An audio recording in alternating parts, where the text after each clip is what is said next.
नमस्कार दोस्तों। आज का जो हमारा टॉपिक रहेगा वो रहेगा एजुकेशन साइकोलॉजी, शिक्षा मनोविज्ञान। शिक्षा मनोविज्ञान क्या है, शिक्षा मनोविज्ञान की महत्वपूर्ण परिभाषाएं, शिक्षा मनोविज्ञान की उत्पत्ति कैसे हुई और शिक्षा मनोविज्ञान किस किस क्षेत्र में कार्य करता है। एक अध्यापक के लिए शिक्षा मनोविज्ञान की उपयोगिता क्या है। तो सबसे पहले हम बात करते हैं शिक्षा मनोविज्ञान क्या है। देखिए, सीधा सा जो सामान्य अर्थ है वो दिखाई दे रहा है कि मनोविज्ञान का वह पक्ष जो हम शिक्षा से जोड़कर देखते हैं उसे शिक्षा मनोविज्ञान कहा जाता है। इसी चीज़ को अगर हम मनोवैज्ञानिक भाषा में कहें तो शैक्षणिक व्यवहार में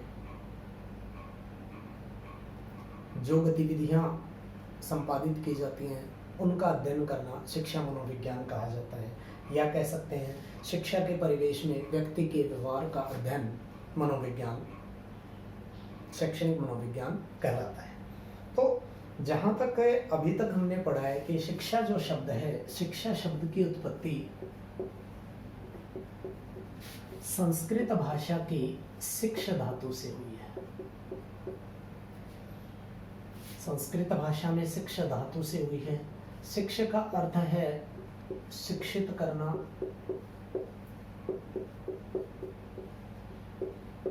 या सिखाना।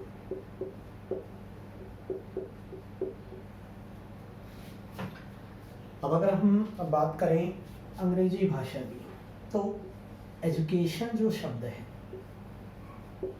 एजुकेशन शब्द की उत्पत्ति एजुकेटम से हुई। एजुकेटम जो शब्द है, एजुकेटम शब्द लैटिन भाषा के शब्दों में गिना जाता है। एजुकेटम जो शब्द रहेगा वो रहेगा लैटिन भाषा के शब्दों में। अब एजुकेटम शब्द को हम टुकड़ों में तोड़ देते हैं, ई और डू। ई अंदर से और डू को बाहर निकालना। अर्थात एजुकेशन का काम है अंदर से बाहर निकालना। क्या बाहर निकालना है?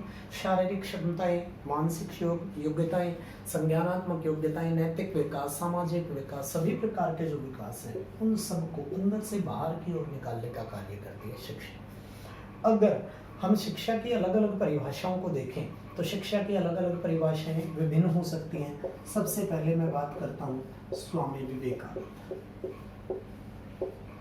स्वामी विवेकानंद ने शिक्षा को कहा है कि मनुष्य की अंतर्निहित पूर्णता की अभिव्यक्ति करने वाला साधन शिक्षा है। अर्थात जो मनुष्य के आंतरिक गुण हैं उनकी सही परिभाषा देने का जो साधन है वह शिक्षा है। उसके बाद अगर हम दूसरी परिभाषा की बात करें तो महत्वपूर्ण परिभाषा है महात्मा गांधी। महात्मा गांधी के अनुसार बालक और मनुष्य के शरीर, मन, उसकी आत्मा अर्थात उसके सभी शक्तियों का संपूर्ण विकास करने का, सर्वांगीण विकास करने का जो साधन है उसे शिक्षा कहा जाता है। इसके बाद हम बात करते हैं रूसो। रूसो ने कहा है कि हमारा संपूर्ण जीवन ही शिक्षा है, अर्थात जीवन ही शिक्षा है। अगर हम बात करें जैन साहित्य की, जैन साहित्य यह कहता है कि वह साधन जो मोक्ष दिलाए वो शिक्षा होती है। इसके बाद अगर हम बात करें बौद्ध साहित्य की, बौद्ध साहित्य कहता है कि शिक्षा जीवन जीने के लिए तैयार करने वाला साधन है। अर्थात जो भावी जीवन हमने जीना है, शिक्षा उस जीवन की आधारशिला तैयार करती है। अर्थात हम कह सकते हैं कि जीवन का जो मूल है वह शिक्षा है।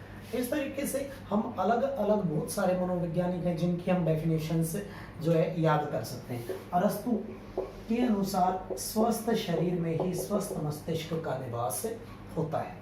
इसके बाद अगर हम बात करें हर्बर्ट स्पेंसर,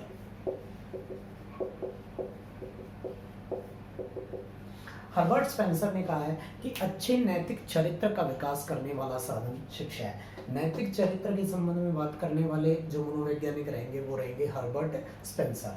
अर्थात इस तरीके अगर हम देखें तो शिक्षा एक विस्तृत विषय है जिसका जो मुख्य कार्य है वह अंदर से बाहर की ओर हमारी सभी शक्तियों का विकास करना है। तो इसके बाद जब हम आगे बढ़ते हैं तो हम शिक्षा में अलग अलग तरीके के व्यवहार हम देखते हैं। हमारे पास विभिन्न प्रकार के जो छात्र होते हैं वो आते हैं और उन छात्रों के व्यवहार का जो अध्ययन किया जाता है, उस अध्ययन का जो विषय रहता है, उस अध्ययन का विषय शिक्षा मनोविज्ञान कहलाता है।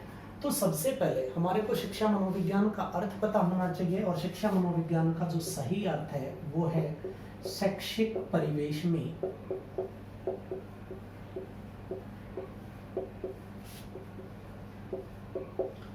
मानव व्यवहार का अध्ययन।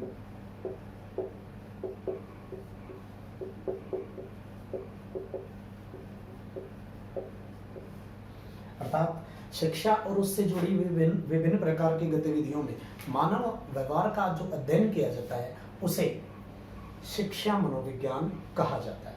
अब यहाँ पर जो सबसे पहला क्वेश्चन जो पूछा जाता है वो पूछा जाता है कि what is the nature of educational psychology, शिक्षा मनोविज्ञान की प्रकृति क्या है।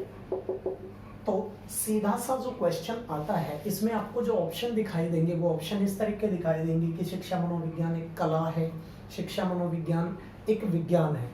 उसके बाद तीसरा ऑप्शन जो ज्यादातर दिखाई देता है कि शिक्षा मनोविज्ञान ना तो कला है और ना ही विज्ञान है। और चौथा ऑप्शन जो आपको दिखाई देता है शिक्षा मनोविज्ञान कला और विज्ञान का सम्मिलित रूप है। तो शिक्षा मनोविज्ञान की जो प्रकृति है वो दोनों ही प्रकार की है। शिक्षा मनोविज्ञान एक प्रकार का विज्ञान भी है और एक प्रकार की कला भी है। तो इसलिए हम इसको दोनों में शामिल करेंगे और सही जो आंसर आपका रहेगा शिक्षा मनोविज्ञान कला और विज्ञान दोनों में ही शामिल होता है। अब इसके संबंध में जो हमारे पास रीजन होना जरूरी है कि हाँ भाई ये शिक्षा मनोविज्ञान विज्ञान क्यों है और कोई भी विषय है तो वो कला क्यों है। विज्ञान शिक्षा मनोविज्ञान किसी भी तर्क को मानने से पहले, किसी भी उपयोगिता को मानने से पहले एक चीज पर बल देता है और वो बल होता है प्रयोग, मीन्स एक्सपेरिमेंट पर बल देता है। और अलग अलग प्रकार के एक्सपेरिमेंट करने के बाद एक फिक्स थ्योरी का निर्माण किया जाता है। वो सारे के सारे विषय किससे संबंधित होंगे, विज्ञान से संबंधित होंगे। तो शिक्षा मनोविज्ञान विभिन्न प्रकार के प्रयोग करता है और उस विभिन्न प्रकार के प्रयोगों के कारण से इसको किसका हिस्सा मानेंगे, विज्ञान। लेकिन हर व्यक्ति, हर अध्यापक अपने तरीके से प्रयोग करता है। तो अपने तरीके से जब हम प्रयोग करते हैं तो अपने तरीके से प्रयोग करने के कारण से इस विषय को हम किस में शामिल कर लेंगे, कला में शामिल कर लेंगे। अब इसके बाद प्रकृति जो है वो क्लियर है कि कला और विज्ञान दोनों में शामिल है। अब इसके बाद जो अगली चीज आती है कि शिक्षा मनोविज्ञान का जो क्षेत्र है, टीचिंग साइकोलॉजी का एरिया क्या है, शिक्षा मनोविज्ञान का क्षेत्र। मेन रूप से देखा जाए तो डीएसएसबी और सेटेट इन दो एग्जाम में शिक्षा मनोविज्ञान के क्षेत्र से बार बार क्वेश्चन पूछे जाते हैं कि शिक्षा मनोविज्ञान के क्षेत्र में क्या क्या शामिल। तो सबसे पहली जो चीज यहाँ पर शामिल होगी वो होगा शिक्षार्थी, या आप कह सकते हो छात्र। अब छात्र कैसे शामिल होगा, तो सबसे पहली चीज हमें ये चीज पता होना चाहिए कि उस शिक्षार्थी की आवश्यकता क्या है, उस शिक्षार्थी की योग्यताएं क्या है, चाहे वो शारीरिक है, मानसिक है, सामाजिक है, किसी भी प्रकार की। इसके बाद उस शिक्षार्थी का परिवेश क्या रहा है, उससे संबंधित वंशानुक्रम, वातावरण और अन्य सभी तथ्य।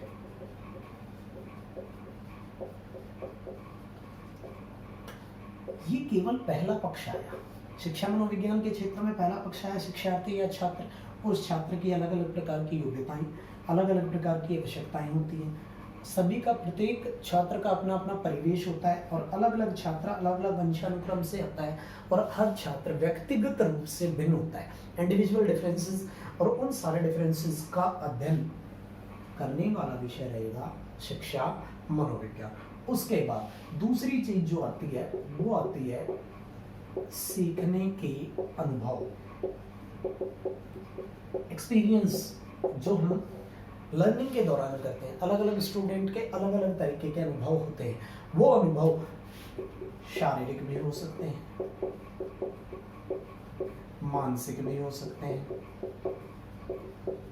चारित्रिक भी हो सकते हैं। अलग अलग छात्र औपचारिक, अनौपचारिक, निरौपचारिक सभी तरीकों से सीखने का प्रयास करता है। और इन सीखने के अनुभव से एक चीज और भी जोड़नी है, कहाँ से सीखें, क्या सीखें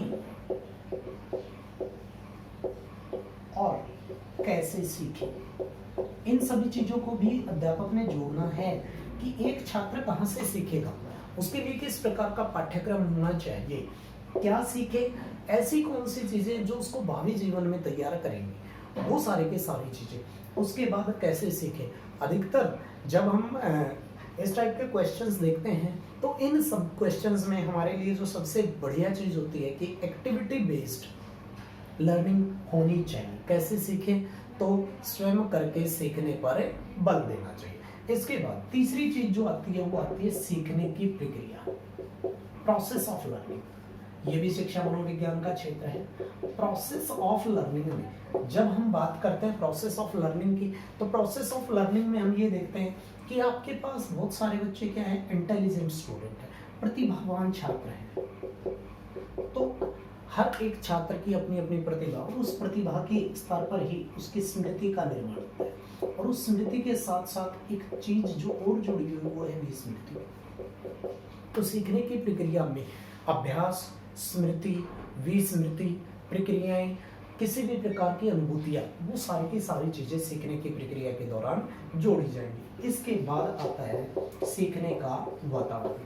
तो प्रत्येक जो छात्र होता है उसका अपना अपना एक अलग वातावरण होता है और सभी छात्र एक जैसे वातावरण से नहीं सीख सकते। तो उन्हें सीखने के लिए किसी छात्र को एक्टिविटी बेस्ड गतिविधियों के आधारित सीखने की आदत होती है। कुछ छात्र जो सीखते हैं वो प्रोजेक्ट के बेस सीखते हैं, कुछ स्टूडेंट सीखते हैं फील्ड ट्रिप के बेस सीखते हैं, कुछ स्टूडेंट्स जो सीखते हैं वो प्रश्नोत्तर विधि द्वारा सीखते हैं। तो अलग अलग छात्र अलग अलग प्रकार का वातावरण चाहते हैं और उस वातावरण का अध्ययन करना और उस वातावरण का निर्माण करना, यह कार्य भी किसका होगा, शिक्षा मनोविज्ञान का होगा। और इन सबसे लास्ट में पांचवी चीज जो हम शिक्षा मनोविज्ञान के एरिया में पढ़ेंगे वो पढ़ेंगे टीचर। तो एक टीचर क्या क्या काम करेगा, एक टीचर वातावरण का निर्माण करेगा, एक टीचर स्टूडेंट के पाठ्यक्रम से संबंधित गतिविधियां, पाठ्य पुस्तकों के संबंधित गतिविधियां तैयार करेगा, पाठ योजना तैयार करेगा और उन सबसे महत्वपूर्ण जो चीज है वो चीज है मूल्यांकन।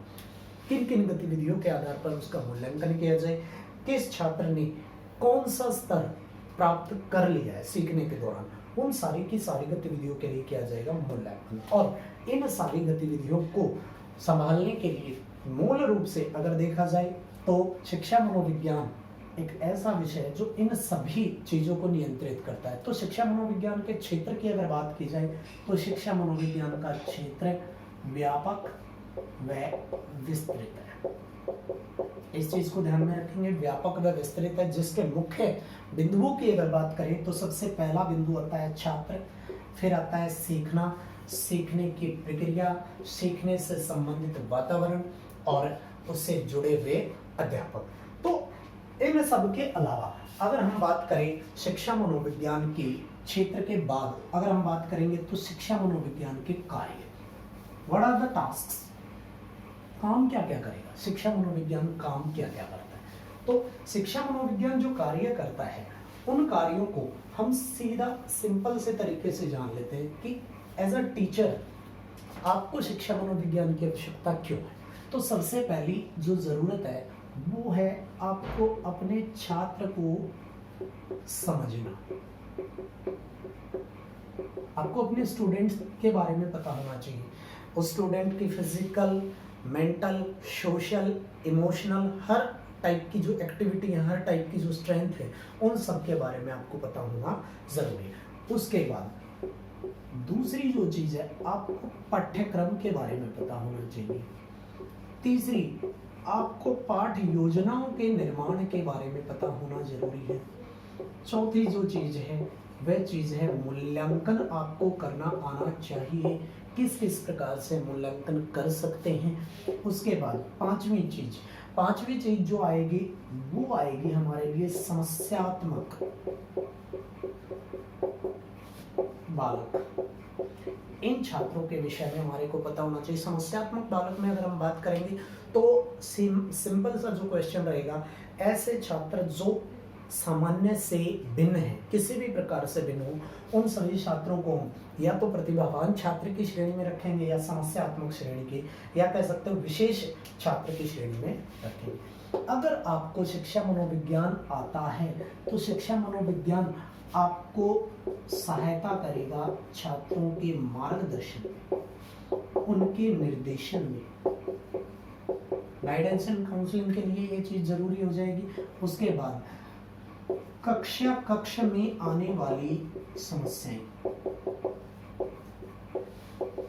अलग अलग प्रकार की आपको समस्याएं देखने को मिलती हैं, तो उन सभी कार्यों को शिक्षा मनोविज्ञान आराम से सॉल्व करने में सहायता करता है। इसके अलावा अन्य चीजों को अगर हम देखेंगे तो सीखने की परिस्थितियों का निर्माण, अलग अलग टाइप का वातावरण है, सीखने की जो परिस्थितियां हैं वो विभिन्न होती हैं। हर एक छात्र, आपकी जो कक्षाओं का छात्र है वो एक जैसी योग्यता के साथ है जन्म नहीं लेता। और इन सब की उपयोगिता अगर हम एक अध्यापक के रूप में, अध्यापक के लिए हम शिक्षा मनोविज्ञान की उपयोगिता देखें तो एक अध्यापक के लिए सबसे महत्वपूर्ण उपयोगिता, जो कार्य शिक्षा मनोविज्ञान कर रहा है, ये सारी की सारी एक अध्यापक के लिए उसकी उपयोगिता भी है, क्योंकि अध्यापक ने ही छात्र को समझना है, अध्यापक ने पाठ्यक्रम को समझना है।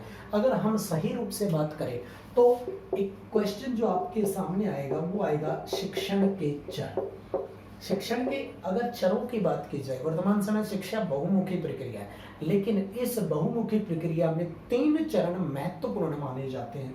और 3 चरण में सबसे पहला जो चरण है, सबसे पहला जो वेरिएबल है वो है टीचर, दूसरा जो वेरिएबल होगा वो स्टूडेंट होगा, और तीसरा जो वेरिएबल आपका माना जाता है वो आएगा करिकुलम या पाठ्यक्रम। इसके अतिरिक्त शिक्षण गतिविधियां, वातावरण, समाज, इसके अलावा विभिन्न प्रकार की गतिविधियां आदि, ये सभी भी शिक्षा के चर में ही शामिल होते हैं। एक अध्यापक के लिए शिक्षा मनोविज्ञान की उपयोगिता, स्किनर कहता है कि कक्ष में आने वाली समस्याओं का समाधान एक अध्यापक तभी कर सकता है जब उसे शिक्षा मनोविज्ञान के विषय में ज्ञात हो। तो शिक्षा मनोविज्ञान एक ऐसा विषय है जिसमें शैक्षिक परिवेश में मानव व्यवहार का अध्ययन किया जाता है और शिक्षण के विभिन्न चर शिक्षा मनोविज्ञान के अंतर्गत आते हैं और समाज भी शिक्षा मनोविज्ञान से जुड़ा हुआ है। तो इसके बाद जो हमारा कल जो टॉपिक होगा वो टॉपिक होगा वृद्धि और विकास। तो कल के टॉपिक के लिए तैयार रहें, और आज के टॉपिक के कंप्लीट होने के बाद इसमें कुछ क्वेश्चंस ऑब्जेक्टिव टाइप में पीडीएफ तैयार कर रहा हूँ और वो पीडीएफ आपको अवेलेबल हो जाएगी। धन्यवाद।